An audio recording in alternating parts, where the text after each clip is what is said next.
JP Morosi on the inside corner. It's mom or dad or grandma, grandpa throwing in the backyard, right? And for Kody Clemens, Roger Clemens' son, the time is now. How exciting. Tell me about his debut tonight.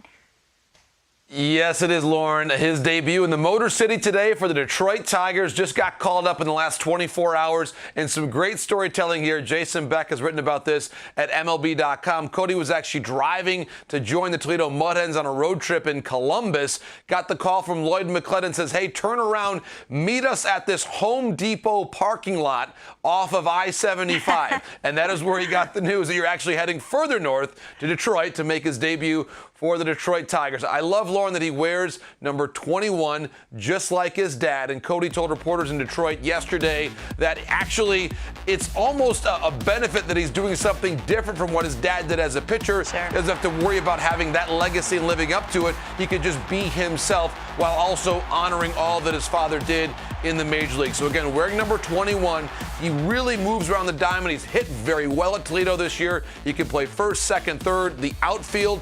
Roger Clemens, we are told today, Lauren, scrambling to try to find a way to get to Detroit and watch his son play in the major leagues. And Lauren, how about this? The Tigers' next stop after this series against Minnesota? Yankee Stadium. Unbelievable. His dad looked at him, JP, and said, you're a big leaguer now, son. I get goosebumps just thinking about it. Pretty darn cool. All eyes will be on him. Dodgers, JP, on the top of the world, and word is that Clayton could be on the way. I was reading that he used his entire pitch mix in a bullpen session. What's next?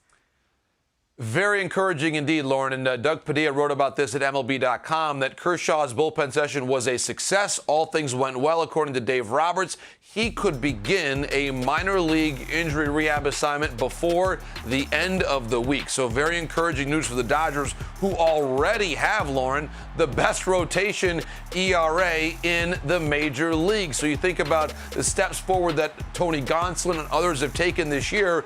Clayton Kershaw should be back in that rotation, probably, Lauren, before the All-Star break if all things remain on schedule. And when you think about where the Dodgers are, of course, in first place, comfortable situation there for the Dodgers overall, they don't have to rush Clayton Kershaw. They need him in October, and right now, certainly they appear to be headed there. And Dave Roberts used the word outstanding, said Clayton looked outstanding to him. Meanwhile, Brandon Woodruff placed on the IL. It's a high ankle sprain for him, and he talked about it. He said, I don't think it's going to be a month-long thing. What does that mean?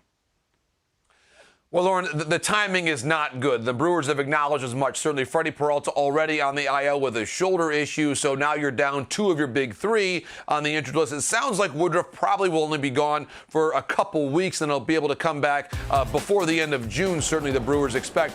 But in the near term, what this means is that Aaron Ashby, Ethan Small, who we saw pitch in the last couple of days, will now probably have to take that step in and remain in the rotation for the foreseeable future. And of course, Corbin Burns has been his usual all-star Cy Young level self. So you see it there, what they are having now in the rotation.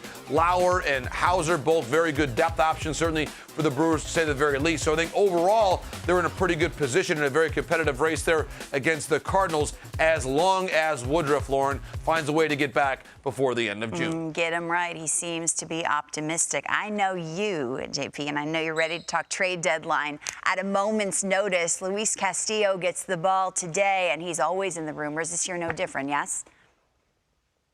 You're right, Lauren, and I think as we begin June here, those trade rumblings should begin to pick up to a bit of a crescendo, certainly still surrounding the Cincinnati Reds. And so I think scouts will be starting to pay a little extra attention to Luis Castillo and his start today. And one team in particular that I want to talk about here, the Atlanta Braves, the defending World Series champs.